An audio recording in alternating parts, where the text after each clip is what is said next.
take your investment game to the next level. Introducing Digital Investor, your ultimate guide to mastering the digital marketplace. Whether you're a seasoned pro or just starting out, Digital Investor brings you cutting-edge game theoretical strategies, expert insights, and real-time tips and tactics to analyze, evaluate, invest, and grow your wealth. Don't miss out on the digital revolution. Visit www.nickblacknex.com and start your journey with Digital Investor today.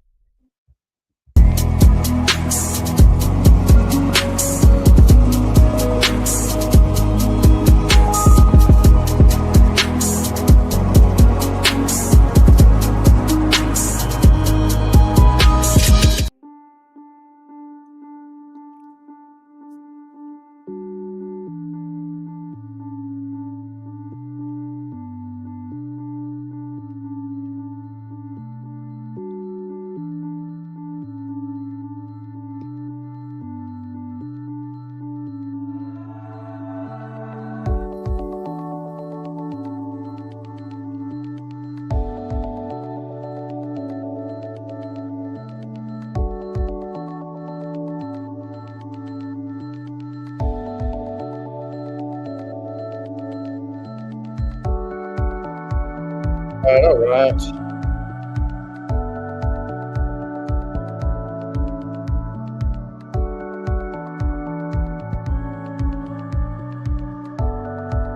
Ew. Look at this one. All right. All right.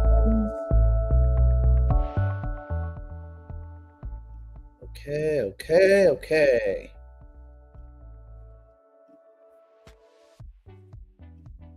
Hello. Okay, let's see. We'll focus again, since this is office hours. We'll focus mostly on your questions, and then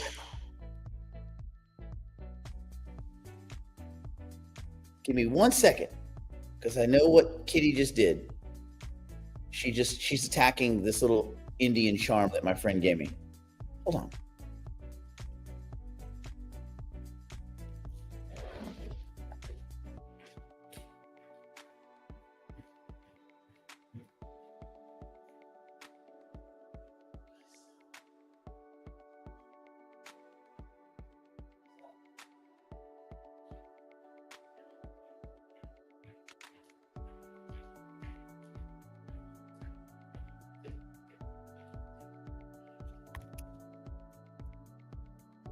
The only way I'm going to be able to stop her is I have to do a quick relocation, which luckily we can do.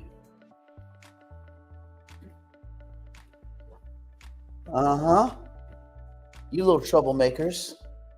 Yeah.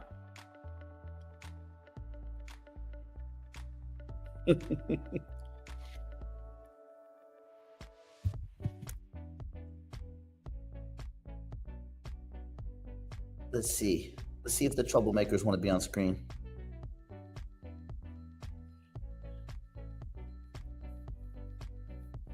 Want to be on screen? There's that one. Oh, it's two. Well, anyway. Yeah.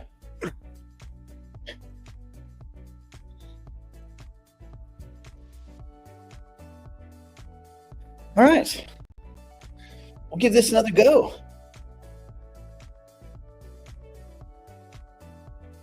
Let's try it again, this time with a little less cat interference. I'm on to you. I'm watching you. Come here, baby. Yeah, they're having their fun. And why should they not? All right. So, we'll cover your questions. Yeah, he's over there. He's back there. Loki. Hey, Mama. Yeah. They're playing their little shenanigans. They are up to it. I got this little toy that my friend gave me he went to Chile and he got back. And then he said, hey, this is a real cool little Indian charm. And the cats I don't know if it's the smell or if it's that it's made of wood. They destroy it. Destroy it. Every time I hear this little knock sound, I know that it's a piece of wood falling on a piece of wood. I know that, and it's the little one too. She's been a little bee. It's pretty much all her, 100% her. And then Loki's just sitting there and he's like, what? I was just driving the getaway car. Like, you know what? Equally guilty, bro. Equally guilty. All right. So anyway, ask your questions, a little cue or whatever, or ask a question. We'll get to that kind of stuff. Otherwise, there are some other things to talk about, but there's not a lot going on. We'll look at markets. We can do a brief look at markets probably right now, if it will load. Oh, it's on that weird setting. Hold on. Let me get the good layout.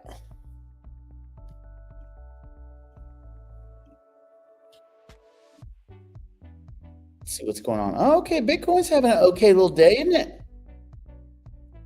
People forget. I don't know. People get real lackadaisical. Bitcoin's right near an all-time high.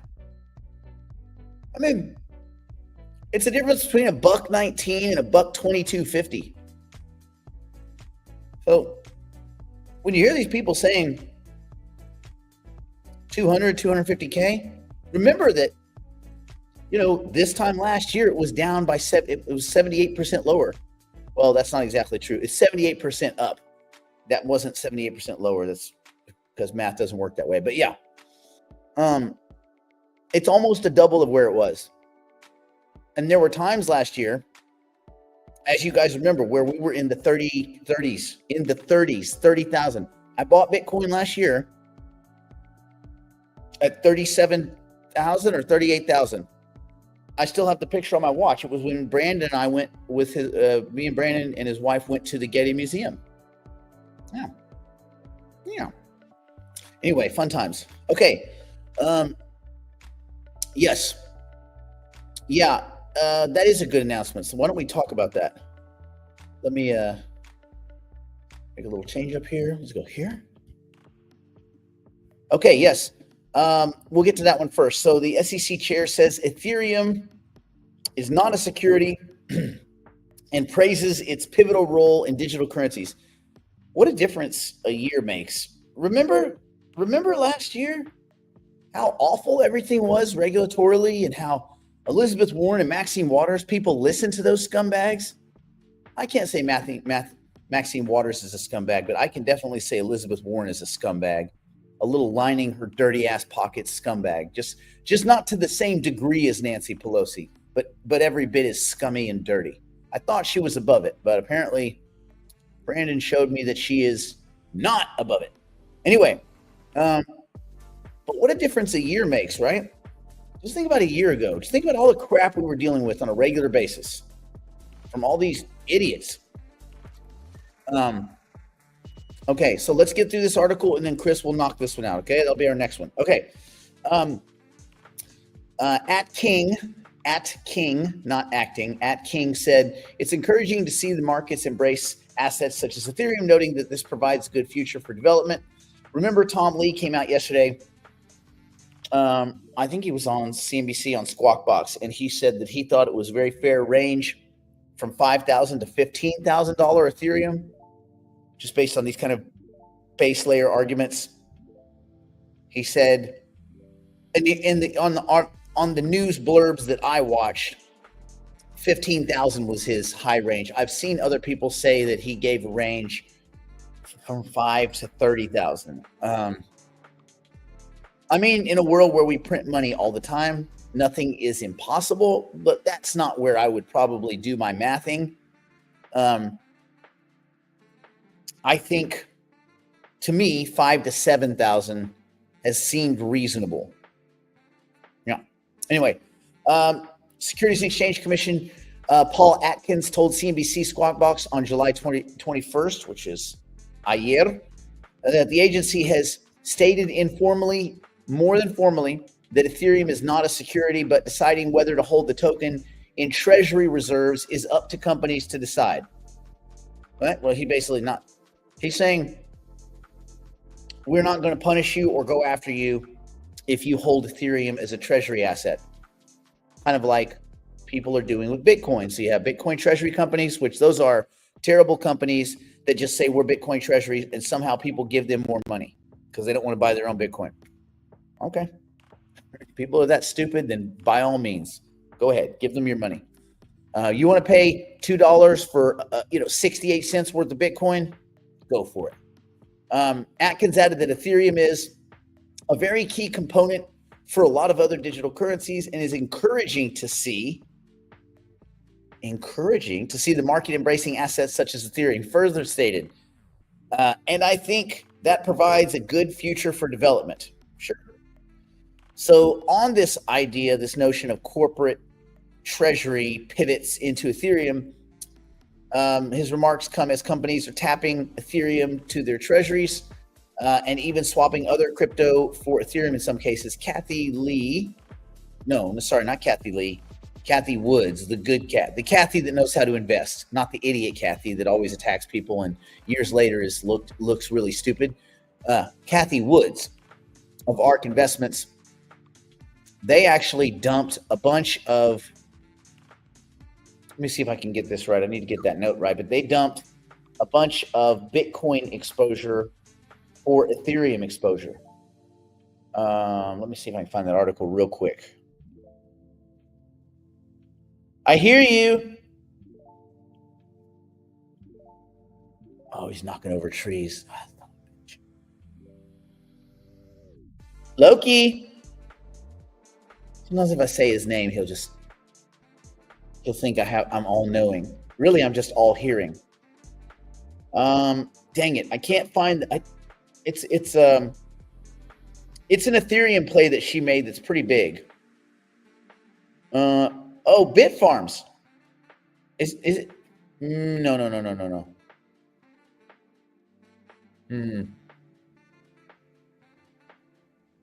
Well, I'm having a hard time. Let's see. SharpLink, they just bought another 259 million in Ethereum. So SharpLink bought. Remember, SharpLink was the first one of these crap companies. They bought 79,949 Ethereum, its largest single purchase, to reclaim its status as the world's largest public Ethereum holder. It's a sports betting platform. That's right. Sports betting platform SharpLink Gaming accumulating Ether after briefly slipping to be the second largest holder behind Bitmine Immersion Technology. That's what it was. Bitmine, I think, if I keep reading, I think Bitmine is the one that ARK, three of their different funds invested in Bitmine. So Bitmine, Bitmine Immersion Technologies.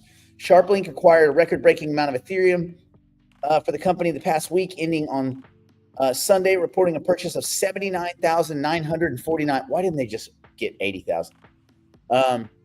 They announced the purchase today.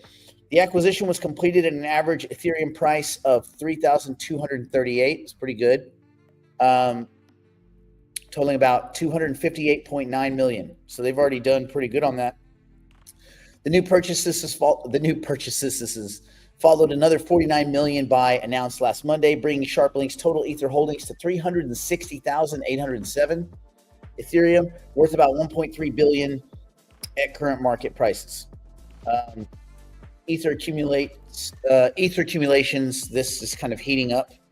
After announcing a 250 million private placement raise on June 30th, Bitmine last Thursday reported its Ether holdings at 300,657 Ethereum, with the value exceeding 1 billion. It will be interesting if SharpLink and Bitmine start beefing back and forth. Beyond that, so you have Bitmine Immersion has 300,857. Wait. Let me get this right. Bitmine was briefly ahead when they first got to 300,000. And that put them slightly in the lead, but then SharpLink is back on top. So it's SharpLink Gaming with over 300,000. Bitmine Immersion Technologies. That's the one, I believe that's the one Kathy Wood jumped in. Yeah, Bitmine. That's right. Giro, good one. Then you have Bit Digital. They're around 120,000. You have Coinbase Global Inc. They have 115, almost 116,000. And then BTCS, and that's a NASDAQ traded company too. And they have 55,788. So yeah, Kathy Woods bagged. No. So they have it here. This is what they wrote. Now you might be right, but I think this is as of a few minutes ago. So I'm guessing this is a little bit slightly accurate. Kathy Woods bagged $175 million stake in Bitmine, which she thinks that they're going to be the micro strategy of Ether. It's probably going to be SharpLink just because you've got Joe Lubin involved over there. But on Monday, ARK Investment acquired 4.4 million shares of BMNR, Bitmine shares, Biminer, with the purchase nearly netting 175 million. As previously mentioned, Bitmine saw its shares rallying last week amid billionaire venture capitalist Peter Thiel scooping up 5 million, almost 5.1 million BMNR shares, accounting for a 9% stake in the company. So, I mean, these guys are I guess they're just indirectly buying Ethereum. I still think it is a risky play buying companies that buy the asset rather than buying the asset. But maybe the thinking is the marketing aspect of it. Like maybe that's what I'm missing. Maybe that they think that the marketing of Ether helps them on a grander scale, and so it's worth it to maybe lose out. To maybe lose out on the company play. I don't know.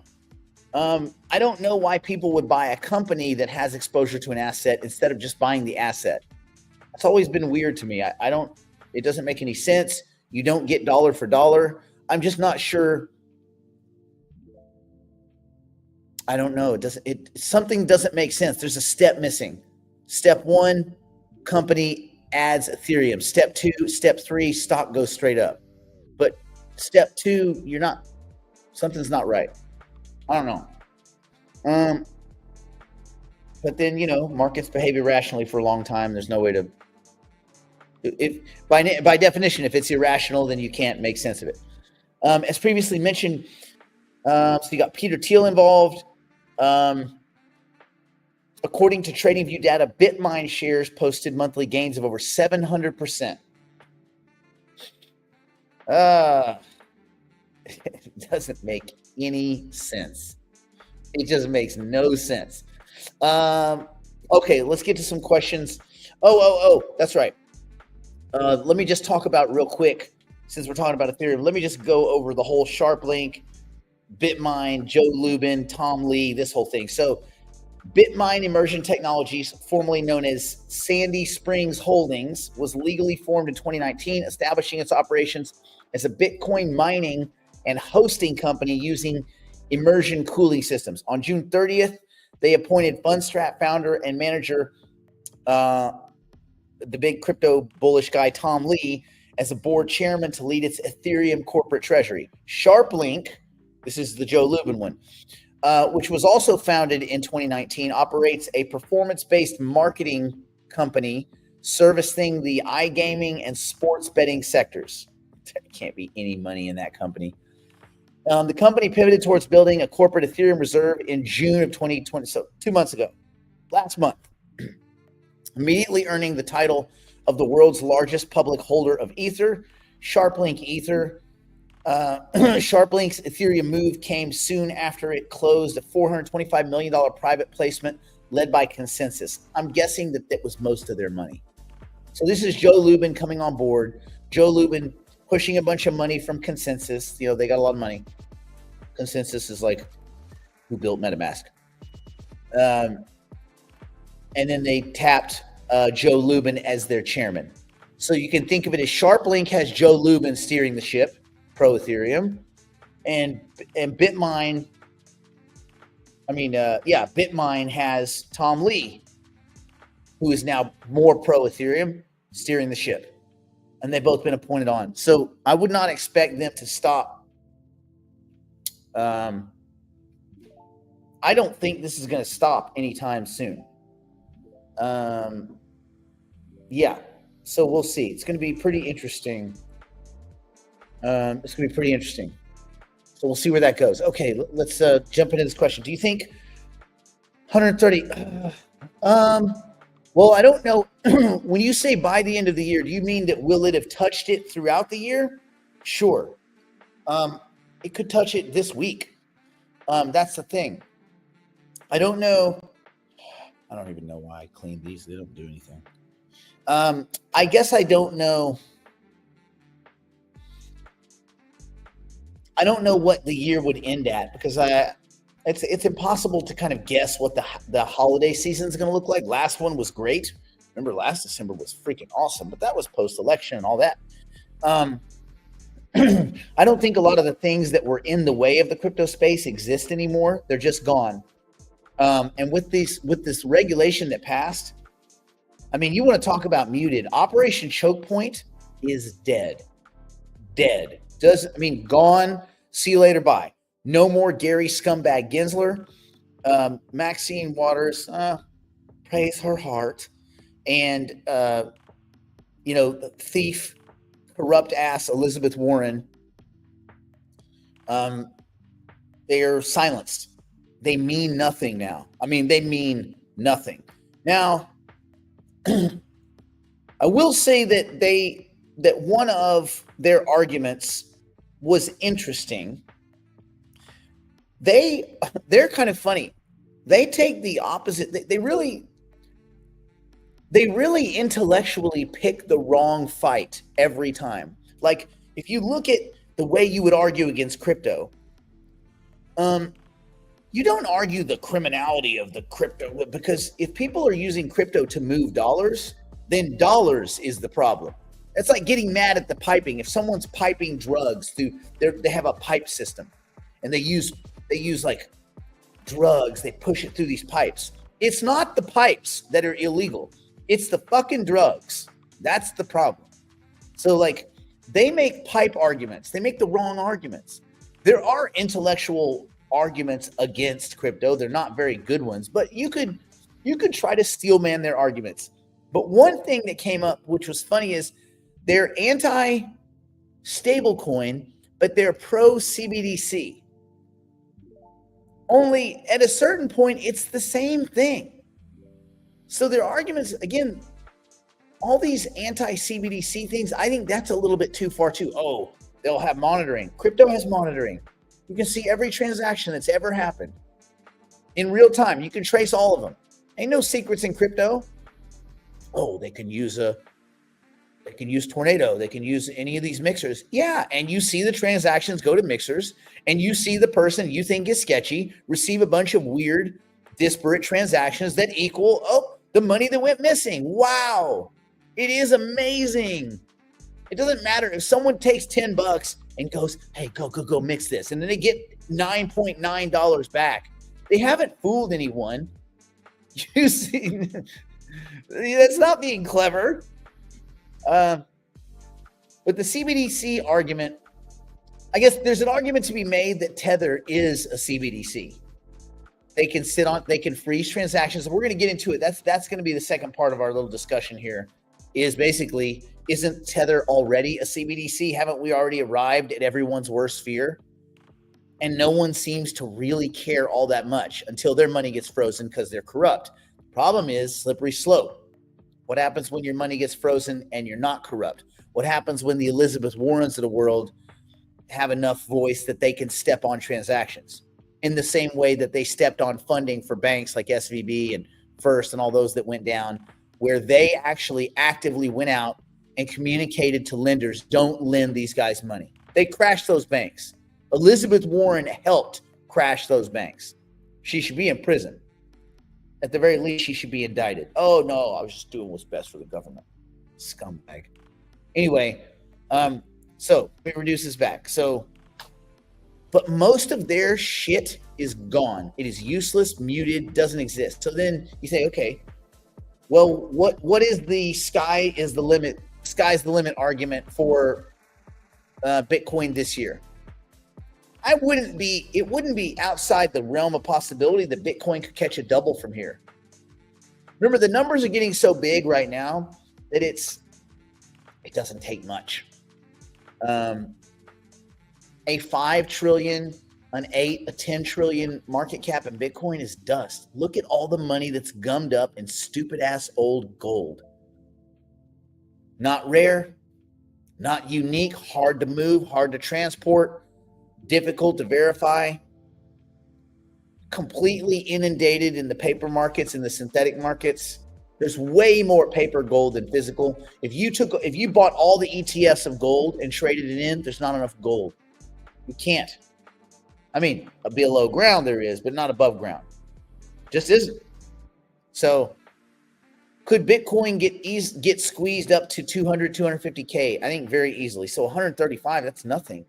I mean, it's basically 119 right now. What would 135? Dust. It's dust, buddy. Dust. So yes, I think so. Whoa.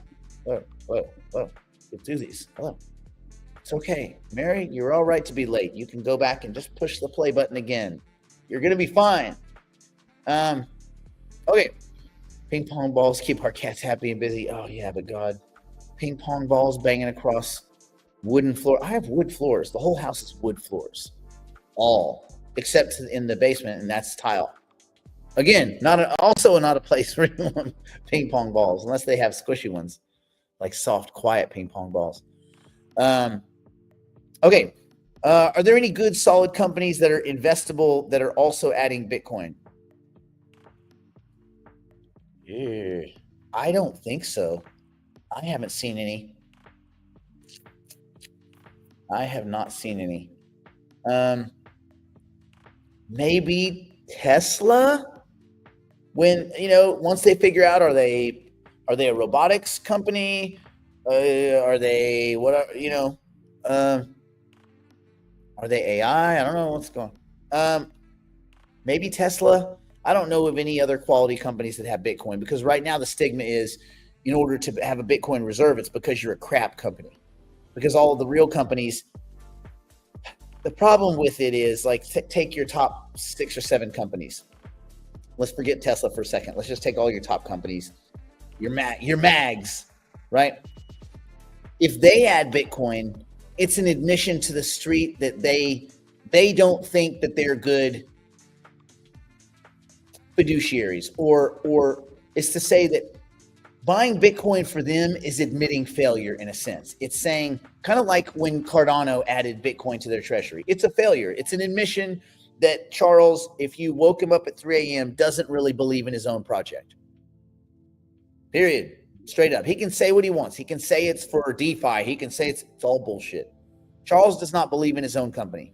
He's always tried to knock off Bitcoin, UTXO, and all the, Cardano is a more advanced knockoff of Bitcoin, and people just aren't really into it. So it is what it is. But these other companies that have a real purpose, your Netflix, your Nvidias, your Googles, and Microsoft, Apple, if they bought Bitcoin onto their balance sheet, they then become the company that, oh, you'd rather have money in Bitcoin than in your own hands for R&D and development and new initiatives and new products, or what have you. So it's like the scarlet letter. It's like going to the discount window at the Fed and being like, we're out of money. Once you go to the discount window, everybody's like, oh, they're out of money. To the point where it was so bad where the Fed had to make other banks go to the discount window even when they didn't need money. They're like, you got to go, because of the stigma associated with hitting up the discount window. Banks are like, fuck you, I'm not going there. That looks like I'm poor.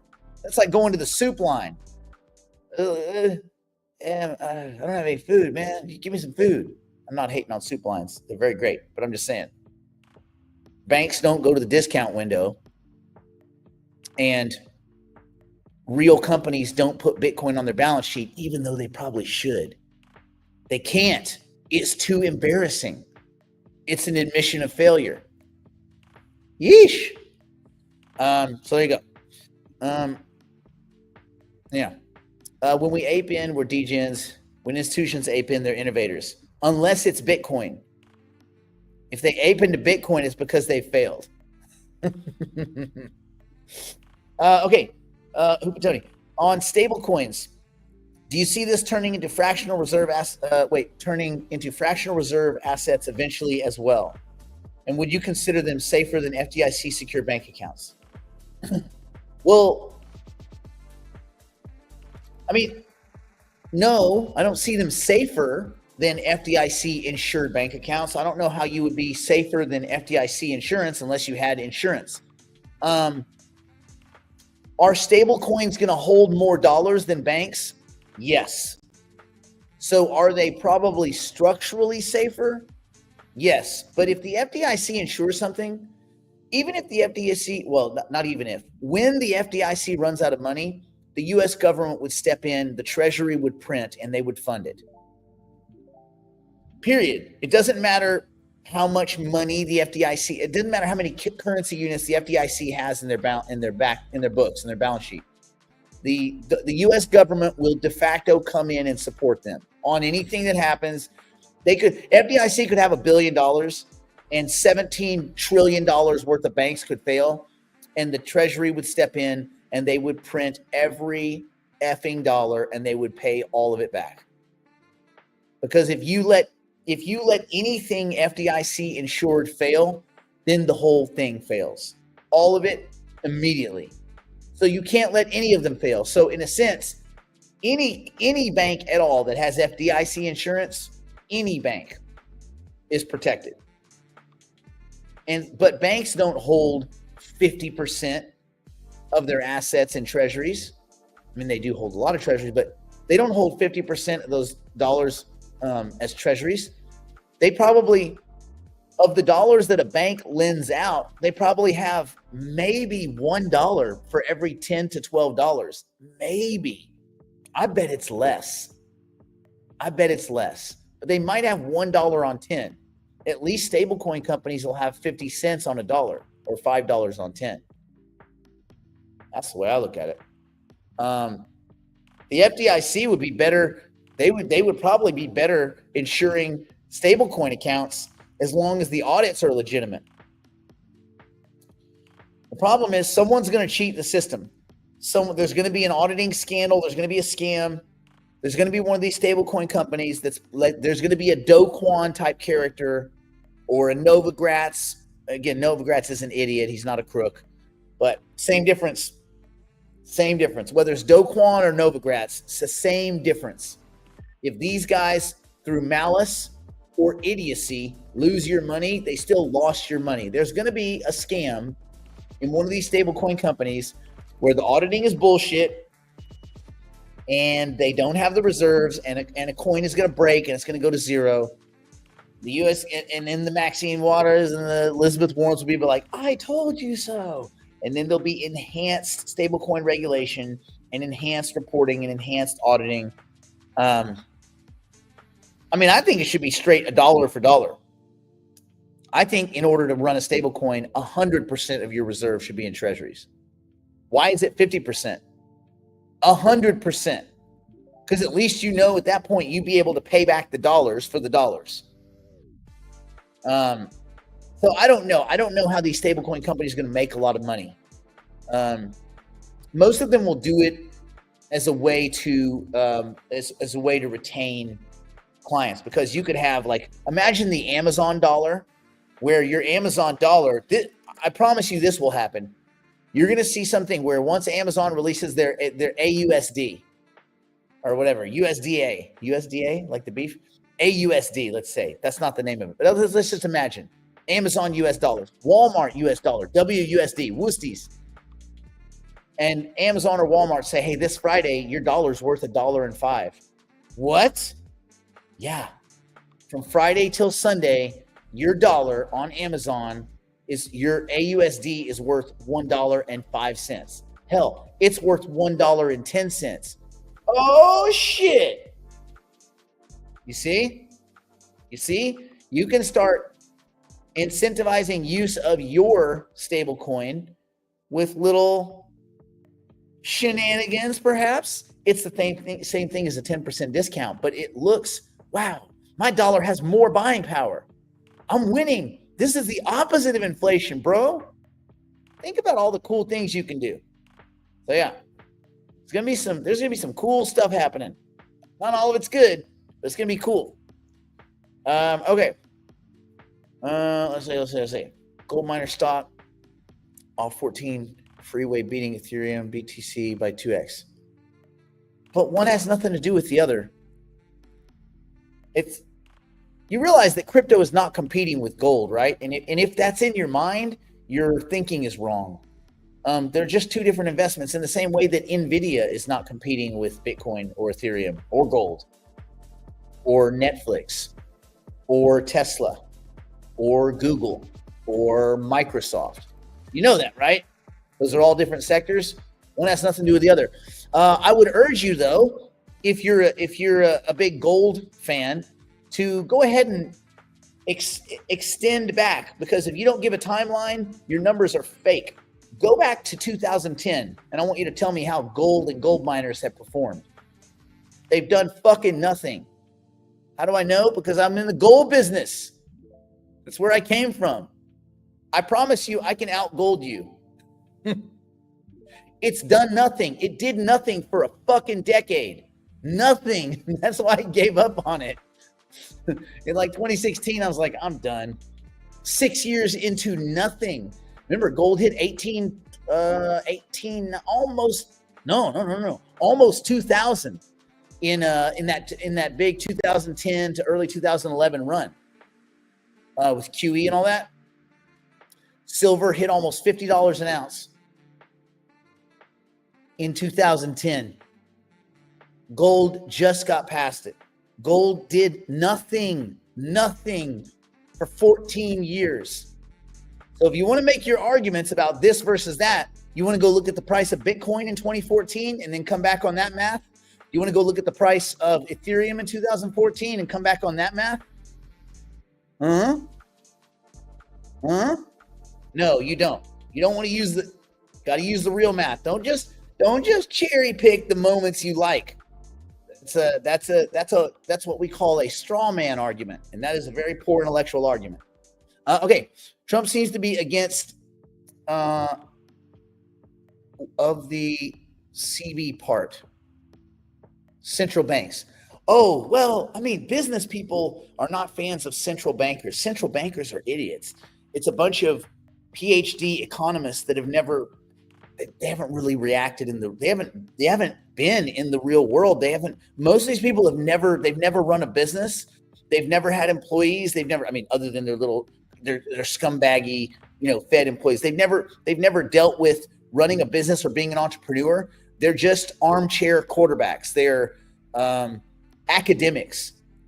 And central banks are so poor. I mean, the history of central bank activity, monetary tools and all this, it's bad. I mean, really bad. They have never done anything well. So you start to wonder, like, do we really need central banks? And the answer is probably no, not now. The idea of a central bank made a lot of sense in the 1920s and 30s. It doesn't make any sense now, and they've never been right. Never. If you go back through their history, they've never gotten it right. They're always just chasing the market, trying to tell people that we got this. Always. Oh yeah, Scott Besson. Yeah, all these PhDs over there. I don't know what they're doing. This is like universal basic income for academic economists. That's funny. Yeah, they're so bad, man. They're so bad.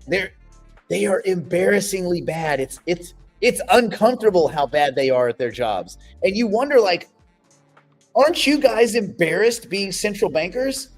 Who do you think looks up to you? Nobody. This whole thing about don't fight the Fed, what a racket. Fight the Fed every time. Markets right now, the yield curve, it's all fighting the Fed.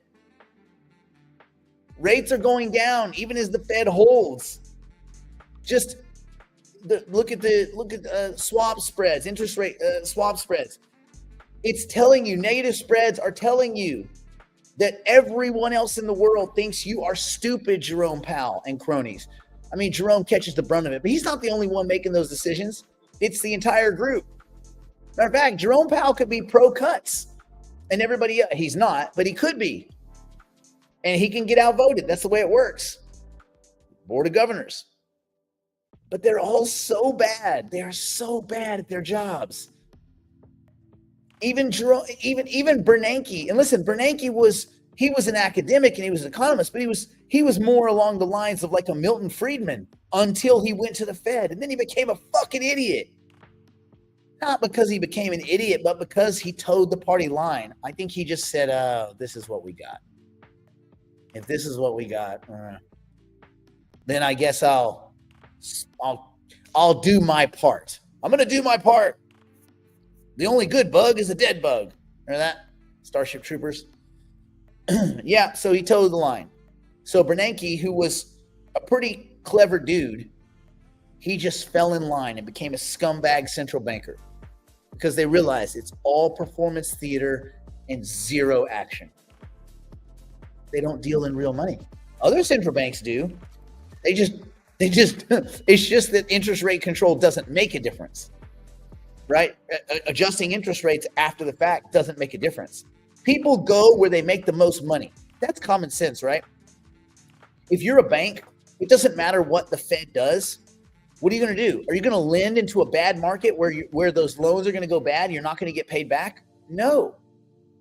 The only way you would do that is if you know there's someone to buy those loans immediately. You're not going to service that shit if you know it's going to fail. They're like, oh, well, we're stripping you of your collateral. We're going to take all of the collateral you would use in Treasury and give you bank reserves. Why?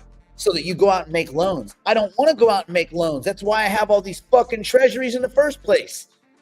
That's the interest rate fallacy, you morons, which they also don't understand because apparently none of these assholes at any of these central banks have read Milton Friedman or even Henry Hazlitt. Yeah, that's 7 hours. It's not even 7 hours. Is it? It's like 6 or 7 hours. Economics in One Lesson by Henry Hazlitt. It's clear these central bankers haven't even listened to that. You can get it for free on YouTube. That's worth more than all of their PhDs put together. These guys are so bad. It's so bad. Oh, God. Anyway. Okay. Let's see. Cardano didn't add Bitcoin to the treasury. Cardano Foundation holds Bitcoin from their ICO days. They haven't used about 50. No. Hoop and Tony, Cardano did. I mean, at least, well, I don't know what they did. I know what Charles said. Charles said they purchased Bitcoin into their treasury. Now, he said purchased. Now, I don't know what his definition of purchased is, but he didn't say we're still holding it. He said, because remember, he put it out for a referendum. We're going to buy Bitcoin. Now, maybe he means some like it's Bitcoin we were going to sell. Therefore, by not selling it, it's like buying it or something like that. But anyway, I don't know if I would pick up that. I wouldn't run with that mantle. Yeah. Let's see.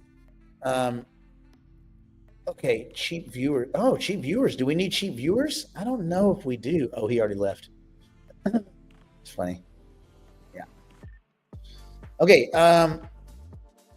In 2008, people in Iceland lost a lot of money because only 100K was insured. That's why I was asking. Well, you're insured to what you're insured. I mean, you're insured to what you're insured. If you have $100 worth of insurance, you're not going to get $700 back. Okay. Yeah, that's why I thought Circle would sell off immediately when the Stablecoin Act passed. I was like, it's surprising that it hasn't sold to dust because why would you buy a stablecoin? Yeah. Okay. Let's see. On the computer live. Yay, live. Yeah, cherry pick gold timing. If you don't cherry pick, I know. Here's the thing that gets me. See, part of it is I'm on your side. Yeah. Denise Richards, she was so good. That's when she was hot. Now she's on a reality show. Gold is cool. It's cool to like feel it. Like you have a gold coin. Gold coins are cool. They're cool. Like it's cool. You feel like you're a pirate. Gold. I always thought it would be cool to have like a pirate chest with some gold coins in it. Just to like, I'd have it by my bed and just play with it at night. You know, you could do that you could have for 200K, for 200,000 bucks, you could have a pirate's wood. I'm sure you can buy a wood pirate thing and some gold coins, and you could feel like a pirate, and you could have your treasure. You could have your treasure, and you could run your fingers through your gold treasure, and you could mix it. You could have some maple leaves. You could have some golden eagles. If you want to really be, a douche, you could have some, South African currency mixed in there, which you're not supposed to have, but you could. The gold coins we won't speak of. But yeah, and it'd be fun, but it would be useless. Well, okay, so what I also heard is that they have bought. So that was the other thing. He said they did buy it, or at least there was an article. Now, I don't know what they did or didn't do. All I'm telling you is, and I'm willing to be wrong because these articles are not always right, but I read that they had made the purchase and that Charles actually got out and did a little video about it. So, yeah. Yeah. Yeah. And maybe the article was crap, but then again, you don't know. And Hoop and Tony, I'm going to guess that you are heavy in Ethereum. I mean, in Cardano still. And that's okay. It's okay. I know you're trying to talk it up. Listen, I made a lot of money on Cardano. My average price on Cardano was 0, but my average actual price was I think after it was all said and done, 2.7 cents. So I did really good. No. You don't know what's a fact. Hoop and Tony, listen, this is here, teachable moment. None of us know what the facts are. We are all inferring based on what public figures are telling us in social media. Be very careful unless you have mined and plumbed the depths of the blockchain, which none of us have done. We don't know. We only know what they tell us. So I would be careful on that. We assume. I'm going to assume that you're right. No. Again, those are not facts. Those are what you've been told by public figures. You're hooping, buddy. Take a breath. You're good. You're having a Bill moment, buddy. You're having a Bill moment. Take a breath. Just I want you to take a big breath. In with the pastel pink. Out with the mean green. Okay. We don't know what none of us know. We infer based on information we hear on social media. It's all social media. You know that. What do you mean, no, that makes 0 sense? Okay. You just need a hug. You know what? You go find Bill, and you and Bill need to hug. You need to hug each other for different reasons. You guys need to have a hug. I'm going to assume that's right. I think, Mitch, that is a good assumption, but we don't know. None of us know, and that's the problem. You will never, especially in the investing world, this kind of information theory that the stock market is this great pricing mechanism. It's the ultimate pricing mechanism, as a matter of fact. No.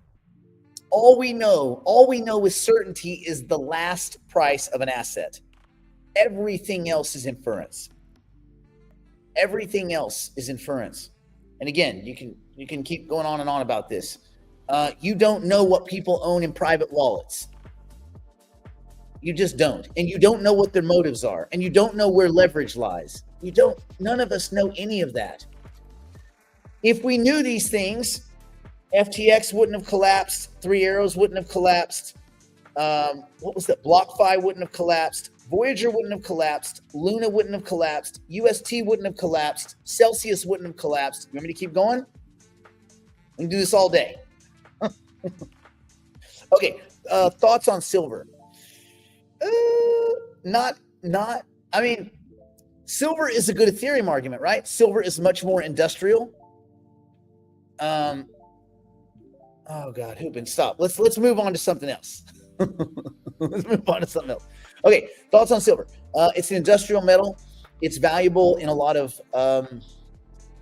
it doesn't have a jewelry value equal to its industrial value. It's used in solvents. It's used in wiring. It's used in a lot of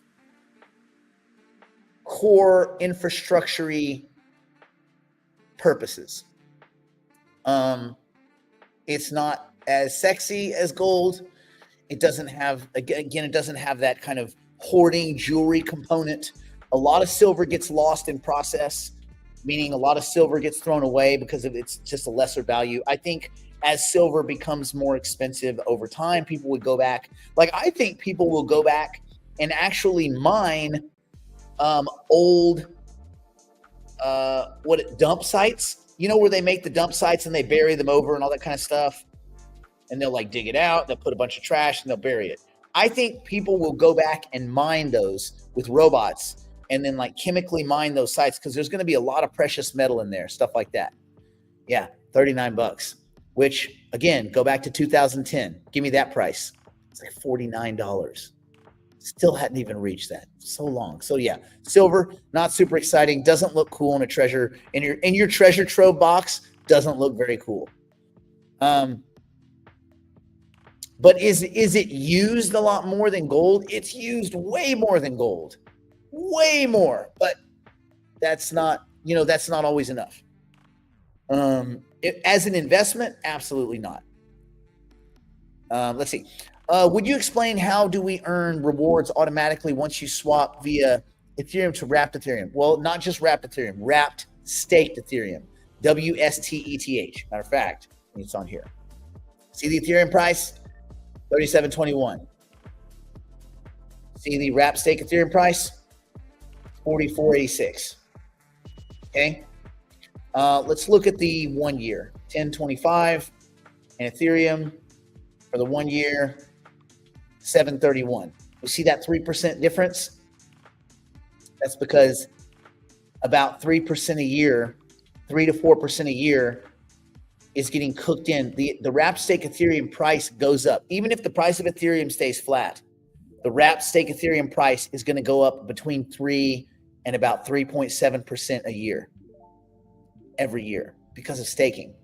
So it's baked into the price, if that makes sense. So yeah, that's how it works. So if you're going to hold Ethereum, you'd rather hold wrapped staked Ethereum. I don't ever hold Ethereum, just Ether, except in my wallet to do transactions. I have wrapped stake Ethereum. Why the hell do you have to attack people? Why use names? Why are you so damn insecure? Damn. Todd, you angry. Why you might even be borderline hangry. Man, you guys have very thin skin. How do you guys, there's some people out there, I don't know how you guys invest. I don't know why you guys even tune in. Real quick poll. Have I changed? Have I changed? I've always been this way. If you say silly interlocutor stuff, I'm going to go after you. That's how we learn.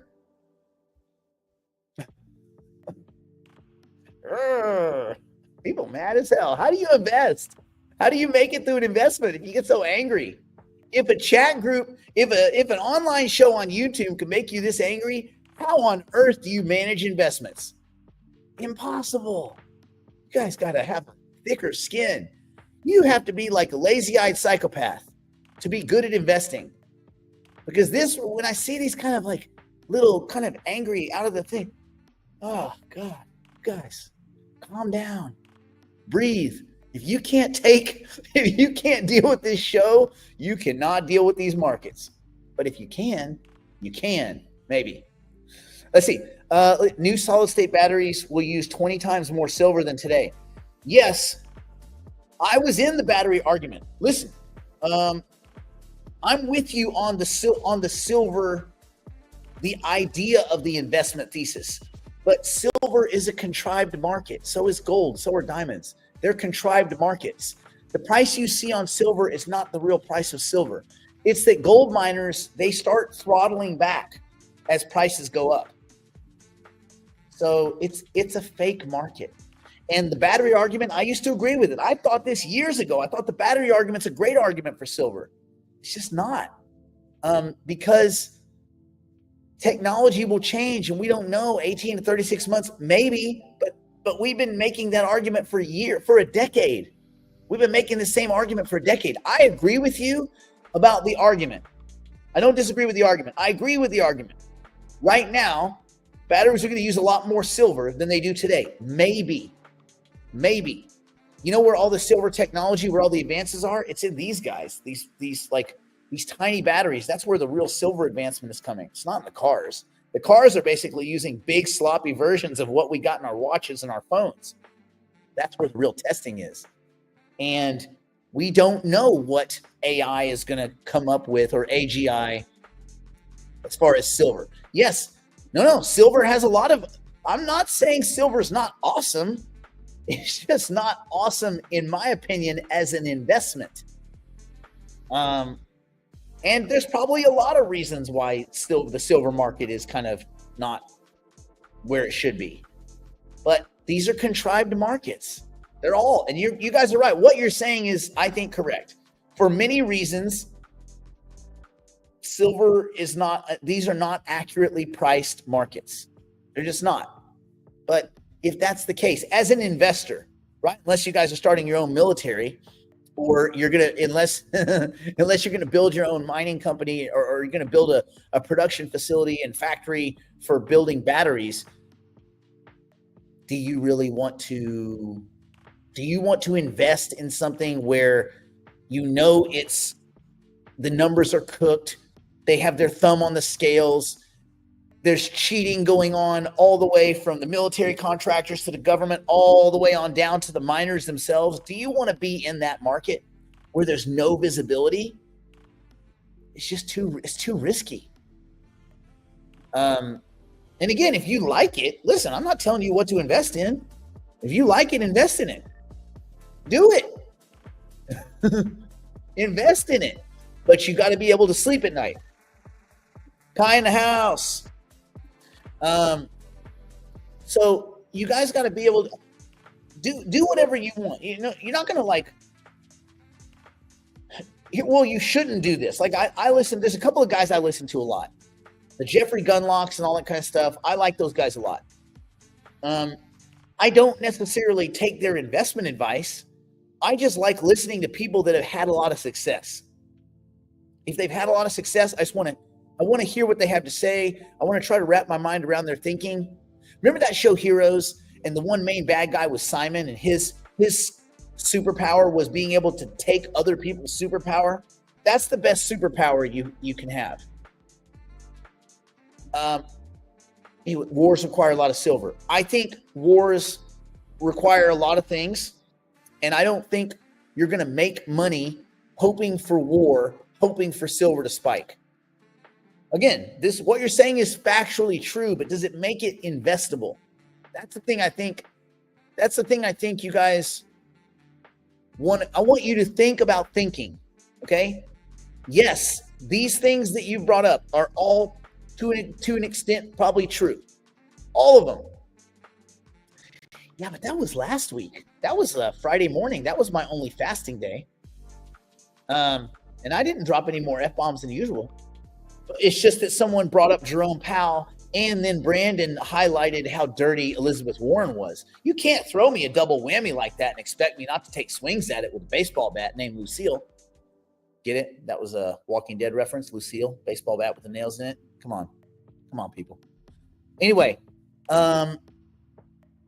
why are we not using vanadium or graphene for batteries? I don't know. Well, probably because middlemen are getting money lined, and more people are getting money in their pocket, lined in their pockets.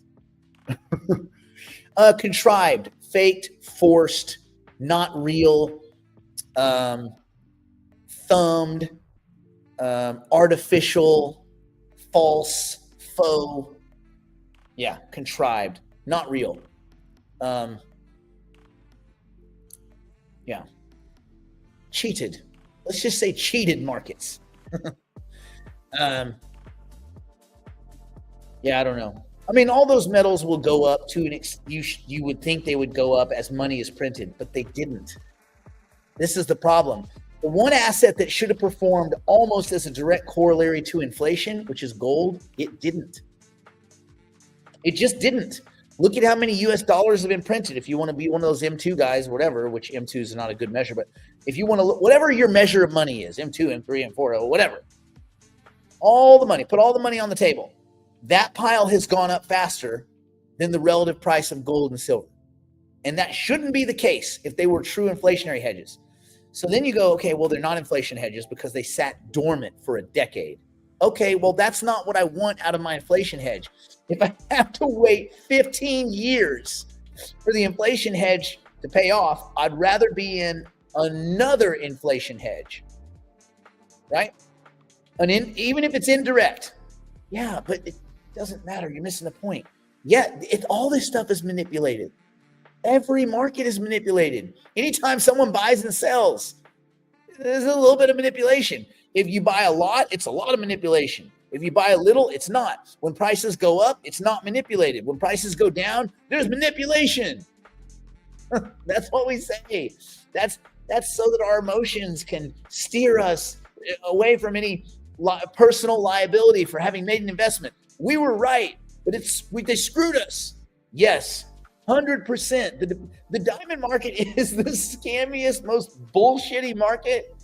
It's so fake. There's nothing rare about diamonds. Nothing rare about diamonds. They are fucking worthless. Doesn't matter. Doesn't matter. People still, doesn't matter. So yeah, there's manipulation everywhere, you guys. Everywhere. But we only don't like it when it's on the downside. Oh, it's manipulated. Price is going down. Price is going up. Hell yeah. Look how right we are. We're right as hell.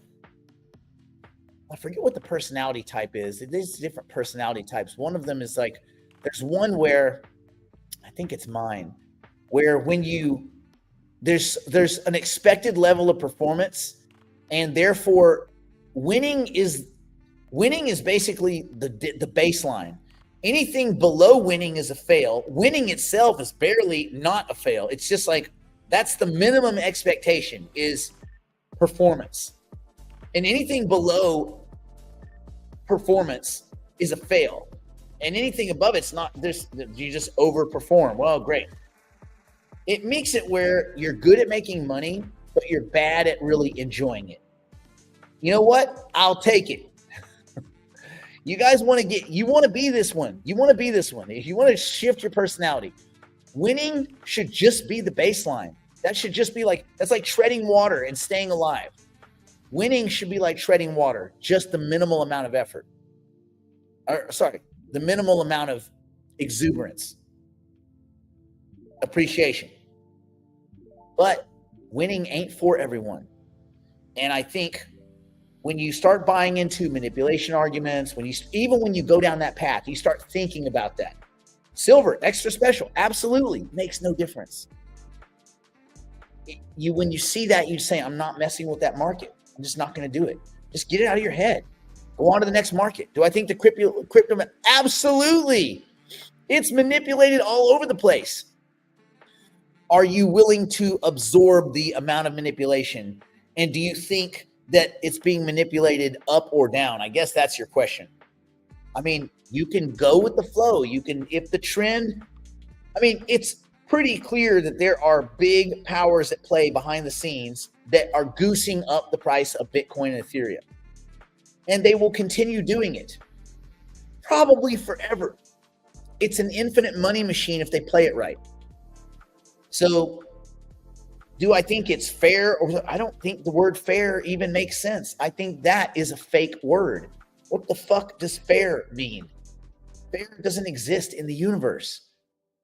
Cold, frozen, dead particle floating through the nothing, the vacuum of space at negative 273 degrees Celsius.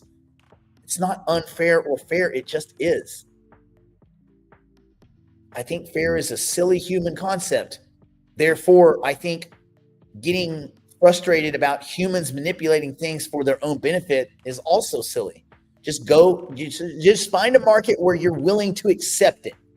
And if you're willing to accept it, play ball because you think you can grow your portfolio. All this is all that any of this is growing your portfolio. You don't really care about anything else, do you? At the end of the day, if you reach and achieve your goals and surpass those goals, do you fucking care if there's manipulation here and there and people are lining their pockets and Elizabeth Warren gets rich? Does Elizabeth Warren getting rich, or Nancy Pelosi, or any of these scum? It's not just those two, but there's a lot of them that just line their pockets off of graft, greed, corruption, and just straight thievery, insider trading and all that. It irks you because it's undeserved reward, but does it really make a difference to your life? None.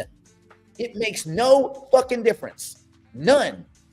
So you don't even, who cares? Like, who cares? Is Ethereum manipulated more?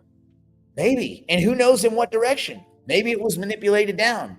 Maybe Brandon's right. Maybe people were stepping on it so that BlackRock could get all their retail and pour them in at $1,408, and then they could all get rich on the way up and make a 3x in 7 months, or 3x in 3 months.